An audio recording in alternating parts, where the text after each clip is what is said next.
اقول لكم هو قال بالظبط ايه. قال لازم تبعد عن الدخان والنسوان، بما ان الفتره الاخيره وبسبب ضغوط المذاكره والميد ترم والظروف الحاليه الشخصيه والعامه اللي الناس كلها بتمر بيها.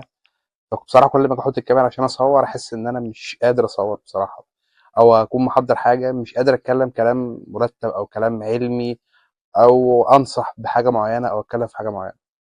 فحبيت اعمل سلسله فضفاضه كده بحيث ان نعمل كونتنت مفيد ليكم الفترة دي لحد ما الواحد يبدأ يرجع تاني إن شاء الله، يبدأ يصور كونتنت وكده، يعني زي ما انتم متعودين منا على كده.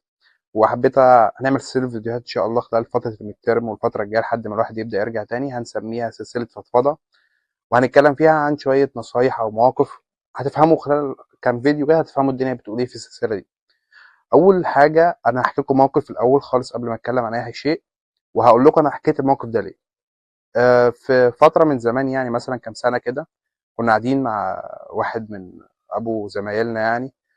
في بعض من الابهات كده بتحس ان انت لما بتقعد معاها بتحس ان انت مش قاعد مع حد اكبر منك، مش قاعد مع حد بيبقى فيه سبيس او مساحه من الكلام تقدر تتكلم وهو بيقدر يتكلم معاك. فاحد النصايح او احد الجمل، معظم القعدات دي بتبقى معظمها نصايح ومعظمها حكاوي من الزمن يعني القديم وكده.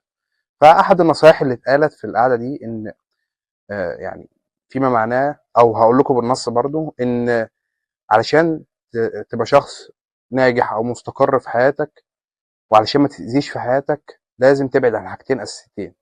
هقول لكم هو قال بالظبط ايه. قال لازم تبعد عن الدخان والنسوان. والجماعه بتوع الفيمينست، المراه، السيده، الست، ايا كان المسمى اللي هيرضيهم، هنتكلم عن المكشوف زي ما بيقولوا. ان الدخان مثلا او السجاره بتجيب الشيشه بتجيب مثلا سجاره، يعني من الانواع اللي بتبقى تانية، السجاير التانية بتبقى فيها حاجات تانية، في افراح مثلا، في مناسبات، ليله وقفه، ليله عيد، ليله حنه، ليله فرح واحد صاحبكم، ايا كان. فالموضوع بيتطرق لبعد كده.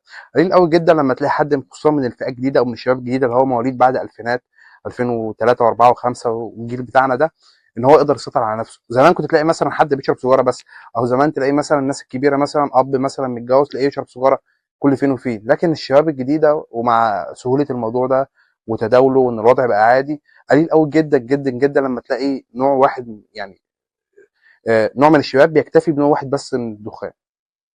دي كلنا عارفين يعني مثلا يعني ابسط مثال كان ظهر من فتره، الا وهو الترند بتاع كريم السيد والشخص اللي هو كان اسمه بوجي اظن. انا والله مش يعني تقصيرا مني انا ما بحش اسماء، بس اظن كان اسمه بوجي، اللي هو بتاع المخدرات وحكى لكم قصته وازاي حياته من شخص عادي او شاب عادي له طموحات واحلام تحولت لحياه كارثيه وموت اخوه ووضع مأساوي جدا. فكلنا عارفين نهايه المخدرات ايه. وعلى الجانب الاخر برضو في يعني ادمان زي ادمان المخدرات، الا وهو ادمان المراه او الست، وخصوصا في سن المراهقه، ان الواحد بيوزن نفسه في زون آم، الحب، وان الكل بيكلم، وان كل واحد له حبيبته، وان كل واحد له بنت في حياته، وانا لازم يبقى ليا بنت زي اصحابي، وش انا اصحابي دول مرتبطين في السن ده وانا مش مرتبط.